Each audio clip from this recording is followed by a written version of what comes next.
एक ऐसी बहन जो सबकी माँ थी और उन्हीं भाइयों ने उसे खा लिया।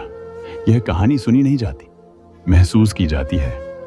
शुरू से लेकर आखिरी सांस तक यह सच तुम्हारा दिल चीर देगा। एक छोटा सा गांव था जहां मिट्टी की दीवारों वाला एक टूटा फूटा घर खड़ा था। उस घर में एक गरीब मुसलमान परिवार रहता था। घर में 7 भाई थे और एक अकेली बहन। माँ बाप बहुत पहले ही इस दुनिया से चले गए थे। सबसे छोटी थी बहन, नाम था ज़ैनब। वो अपने भाइयों से बेइंतहा मोहब्बत करती थी। खुद भूखी रह जाती, लेकिन भाइयों के लिए खाना जरूर बनाती। वक्त गुजरता गया, लेकिन भाइयों के दिलों में मोहब्बत कम होती गई। वे अब अपनी बहन को बोझ समझने लगे थे। ज़ैनब की मासूमियत उन्हें अब तकलीफ देने लगी थी। एक दिन घर में खाने को कुछ भी नहीं बचा। भाइयों ने काम ढूंढा, लेकिन नसीब भी रूठा हुआ था। भूख और गरीबी ने उनके दिलों को और सख्त बना दिया। तब बड़े भाई ने सबसे खौफनाक बात कही। उसने कहा, अगर हमें जिंदा रहना है तो हमें कुछ बड़ा करना होगा। सबका चेहरा उतर गया, लेकिन बात समझ में सबको आ गई थी। सबसे छोटा भाई रईस बहन से बहुत प्यार करता था। जब उसने ये बात सुनी तो उसका दिल कांप उठा। वो समझ नहीं पा रहा था कि अपने ही खून के लोग इतना नीचे कैसे गिर सकते हैं। घर में कोई बात नहीं कर रहा था, हर तरफ सन्नाटा था, लेकिन आंखों से सब कुछ साफ था। एक अंधेरी साजिश धीरे धीरे पल रही थी। किसी ने रईस की नहीं सुनी। सबने तय कर लिया, कल बहन को जंगल ले जाकर मार डालेंगे। सुबह बहुत सन्नाटे में हुई। भाइयों ने कहा कि आज जंगल में लकड़ी काटने चलना है। ज़ैनब खुशी से तैयार हो गई।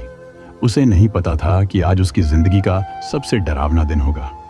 ज़ैनब ने पुराना सलवार कुर्ता पहना, बाल बांधे और भाइयों के पीछे पीछे चल पड़ी। उसके चेहरे पर मासूम मुस्कान थी। उसे भाइयों पर पूरा भरोसा था। जैसे जैसे वो जंगल के करीब पहुंचे, ज़ैनब को अजीब सा डर लगने लगा, लेकिन उसने उसे नजरअंदाज कर दिया। सामने उसके भाई थे, वो क्यों डरती। घना जंगल आ चुका था, चारों तरफ पेड़ ही पेड़ थे। पक्षियों की आवाजें भी डरावनी लग रही थीं। ज़ैनब ने धीरे से भाई का हाथ पकड़ लिया। रईस का दिल कांप रहा था। वो बार बार बहन को देख रहा था। ज़ैनब ने पूछा, तुम इतने चुप क्यों हो। रईस की आंखें भर आईं, लेकिन वो कुछ नहीं बोला। अब वो जगह आ गई थी। एक चट्टान के पास भाई रुके। उन्होंने ज़ैनब से कहा, थोड़ा नीचे बैठ जाओ, हम ऊपर से लकड़ी तोड़कर लाते हैं। ज़ैनब वहीं बैठ गई। उसे नहीं पता था कि पीछे से एक भाई ने कुल्हाड़ी उठा ली थी। रईस की सांसें तेज हो गईं। उसकी आंखों से आंसू बह निकले। रईस चिल्ला उठा, मत करो, वो हमारी बहन है, हम कैसे मार सकते हैं सह उसे। भाइयों ने उसे पकड़ लिया। कहा, अगर तूने रोका तो तुझे भी खत्म कर देंगे। ज़ैनब ने मुड़कर देखा। सब भाई गुस्से में थे। रईस रो रहा था। उसने कुछ समझने की कोशिश की, लेकिन अगली ही पल एक वार उसके सिर पर पड़ा।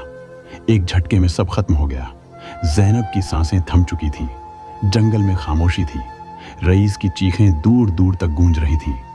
भाइयों ने उसकी लाश को जमीन में गाड़ दिया। पेड़ के नीचे एक कब्र खोदकर उसे वहीं दफना दिया। रईस चुप था, लेकिन उसकी आंखों में अब आग थी। घर लौटते वक्त भाइयों ने कह दिया, बहन तो रास्ते में बिछड़ गई, शायद किसी जानवर ने उठा लिया। गांव वालों ने सवाल किया, लेकिन सब खामोश रहे। रईस अब किसी से बात नहीं करता था। उसकी आंखों में हर वक्त आंसू रहते। वो हर रोज जंगल जाता, बहन की कब्र के पास बैठकर रोता। एक दिन उस कब्र के ऊपर एक अजीब पेड़ उगाया। उसके फूलों से ज़ैनब की खुशबू आती थी। रईस जानता था बहन मरी नहीं है, वो यहीं है। वक्त ने सब कुछ बदल दिया। वो फूल जब भी कोई तोड़ता, कांटों से घायल हो जाता। गांव वालों ने कहा, यह बहन की सजा है, जिसने उसके साथ गुनाह किया। एक एक करके सभी भाई बीमार पड़ गए। उनके जिस्म सड़ने लगे। लोग कहने लगे, यह बहन का बदला है। रईस सबसे छोटा था, लेकिन अब सबसे मजबूत था। रईस रोज बहन की कब्र पर बैठकर दुआ करता। एक दिन वो भी वहीं सो गया और कभी ना जागा। लोग कहते हैं बहन ने उसे अपने पास बुला लिया। आज भी उस गांव में वो पेड़ खड़ा है। बहन की खुशबू, रईस की सिसकियां और भाइयों की चीखें सब हवा में बसी हैं। वो पेड़ सिखाता है, बहन की मोहब्बत को कभी बोझ मत समझो।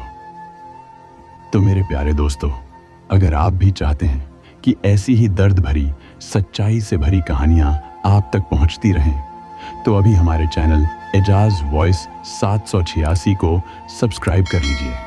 दिल से जुड़िए और दुआओं में याद रखिए।